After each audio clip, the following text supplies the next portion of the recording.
Good morning mga katimbahay. Again, it's me. Ning mata na di ay ang Disney Princess, no? Uban ni na po ko ninyo sa akong mini vlog ug sa mga lihok ko na po diri sa balay. Today is Saturday. Another blessing, another day na po sa gihatag sa Ginoo. Thank you, Lord. Kay Sabado man karon, na ay duty ang akong bana. Nana sila duty Sabado ug Domingo. Usab na pud ang ilahang mga schedules. Wa jud na sila mabuhat kay nanarbaho raman sad sila. Unang palanggaon jud nato na atong mga bana kay sila rabay nang ginabuhi para nato. Ang kita nga naara sa balay, paghinlo o pag-atiman ra sa ato ang pamilya ang maambag nato. So karon nagbulad di ay ko diri og bulad. Ang unsa daw? Ay basta bulad to. Naga-fishing manggun mi, usahay mo uban ko, usahay dili.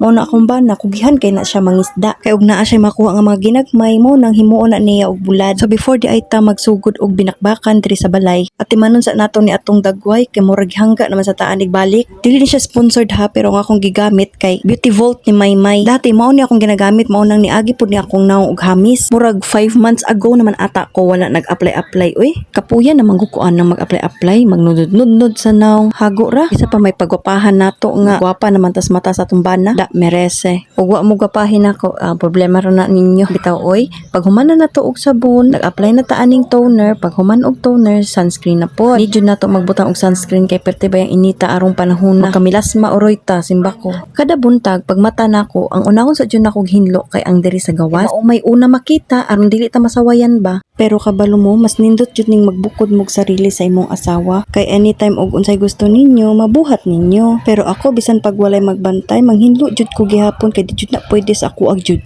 Ing ana jud ko sa una pa. Bisag wala mo nangutana, oy wag ganon. Kay human naman tag panilhig, dinhi na puta sa atong mga pinalanggang buwak. Shout out dahil sa akong ate no, kay gihatagan ko niya rubber plant. Gitan-aw na mo ang price sa rubber plant, pilit man dayong mahala oy. Maunang nagpasalamat jud ko kay gihatagan ko niya. Salamat Mami Jojo. Bisag wala mo nanguta na mga moms ba, ganahan kay ko sa among tugkaran kay landong na tungod jud na sa Melberry ba hon og hapit na pud ang Pasko, palitan ako na diha og suga katong orange, basta katong orange alhin na pud diri sa sulod kay man naman ta sa gawas. Kalimot na pud ko manudlay sa takay aron pretty pud manghinlo ng Disney Princess kay mentras tug pa man atong Junakis no. Check sa nato ni iyang bag og naabay mga wala, masuko ra ba atong hilabtan. Shout out pud ko sa akong isa ka ate no nga buhat aning bulak.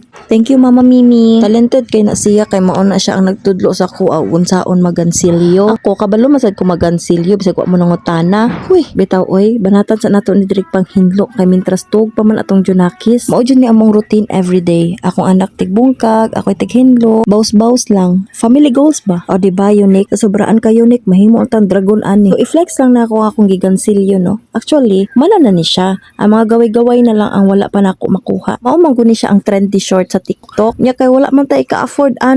Muna nagbuhat na lang ta. Mahala bitaw ato oy. Kung naka-familiar mo ana, tanawa ni. Hala nanugo. Bitaw oy, mas ganahan pa ko ani kay lig-on pa hinuon. Actually, daghan ako nahuman kalo sa akong anak, table runner, sweater ug uban pa. Pero dili pud baya siya lalim oy, kapoy baya. So kay human naman ta sa sala, next area na pod. So diri ra ta taman. Bye.